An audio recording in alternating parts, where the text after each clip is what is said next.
Hello again, everybody. It's Jade Lightweaver. I'm transmitting to you today from the beautiful Pedra Branca here in Brazil. I realize it's been a few months since I recorded a video, and this is my first from, phone. So, apologize if there's any sort of technical issues, but so far it seems to be working fantastically well. It's been a transformative couple of weeks down here at Exosphere. Probably some of the most challenging weeks of my life so far. And it was definitely the right choice for me to come here. I know a lot of people probably questioned whether or not I had lost my mind a little bit, but I haven't. If anything, I've found it more and more sure of myself. So today I'm just going to talk for about 4 or 5 minutes and we're going to call it good. I'd like to keep these videos shorter because I understand that everyone has a lot of vying demands for our time, and to take time and to just be with another human being, especially if that other human being just talks and talks and talks, can be a very emotionally draining and exhausting experience, and it can feel rather burdensome. So one of the things I've been wanting to talk about is, sorry, there's a plane going overhead and I can't even hear myself think. One of the things I wanted to talk about is how I think, because I feel like this may be one of the most valuable things that I can share. Anyone who knows me knows that I'm not a huge fan of techniques. I feel like they're limiting. I feel like if you only follow what other people say, then you're only going to end up where other people have been. So how do I avoid that trap myself? And is it a trap? Well, I think that if I were to live my life exactly the way that other people live theirs, then in reality I wouldn't be living mine. And I think that most people are not actually living their life, so I'd be living a copy of a copy of a copy, and those never really work out. And it's no way to end up with Picasso. So in the interest of having an original life, how can I get there? Well, the first step is to believe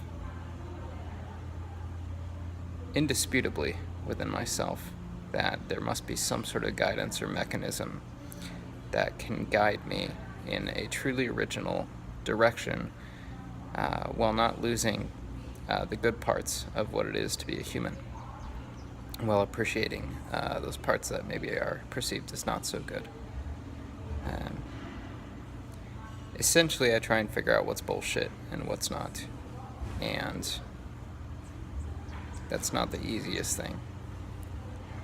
My filter, the way it works is, does something feel right to me?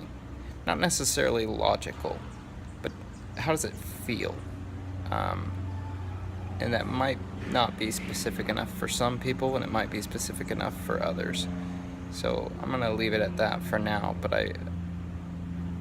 I will say that it's related to my heart. And if my heart is in a thing, then it's going to be much easier for me to stay devoted to it when times get rough. This is how people are able to make it through relationships, I think.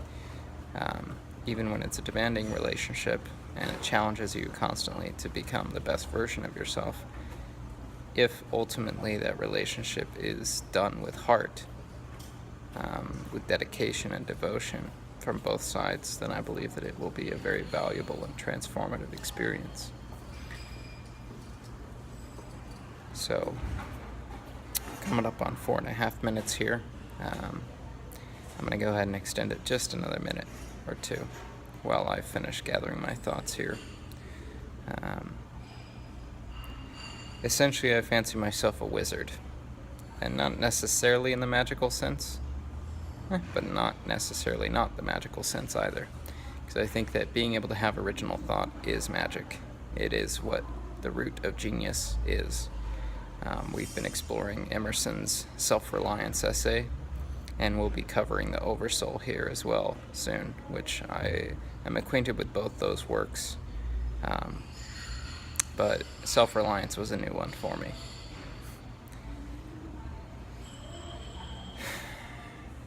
It's a challenge to be yourself. It really is. But there comes a point where you have to decide how much of your life are you willing to put on hold for someone else to live through you. And you're not doing them any favors. You're really not. Because neither of you are living if both of you are putting your lives on hold for the other. And I won't put my life on hold for anyone or anything from here on out. If I do something, it's because my heart is going to be in it, and because I'm going to be, I can't live with myself to not give everything that I have to that thing, to that person, to that relationship, that endeavor, whatever it is. I'm only going to dedicate myself to things that matter to me. And it doesn't have to make sense to anyone else. It doesn't have to make sense even to me. It doesn't have to be logical. It just has to be from the heart.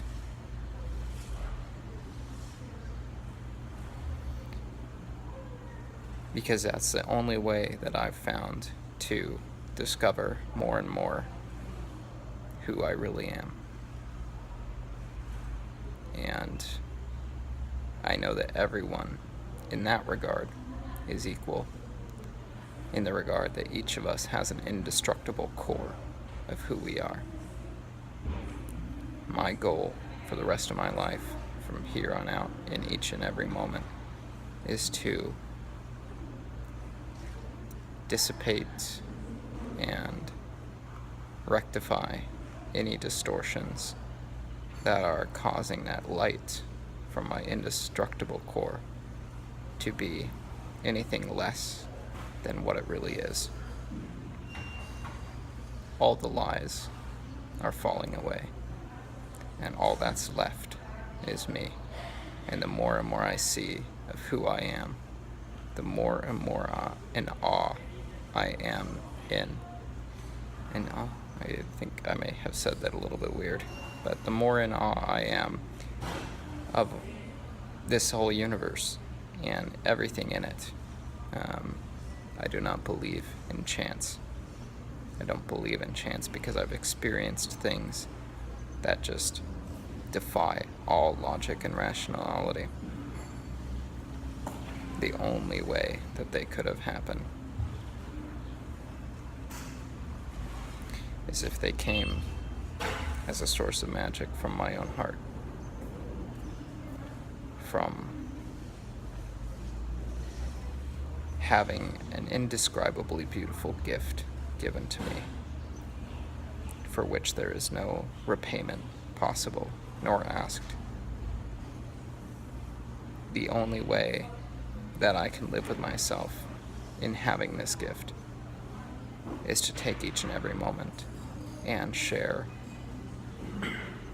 as much as I can the raw beauty and power of what that gift is.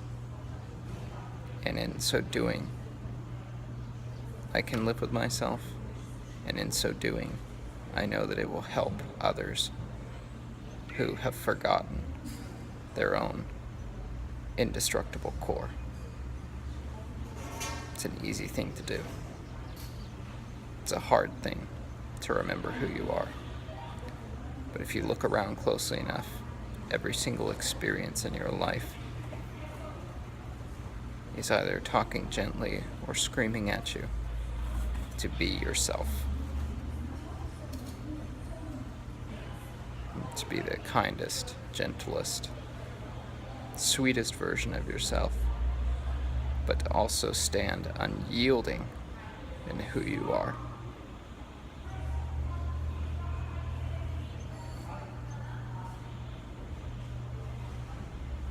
Sometimes people are going to leave as a result of this. And that's okay. sometimes people are not going to understand you, and that's okay. Sometimes you're not going to understand yourself, and that's also okay. Just breathe.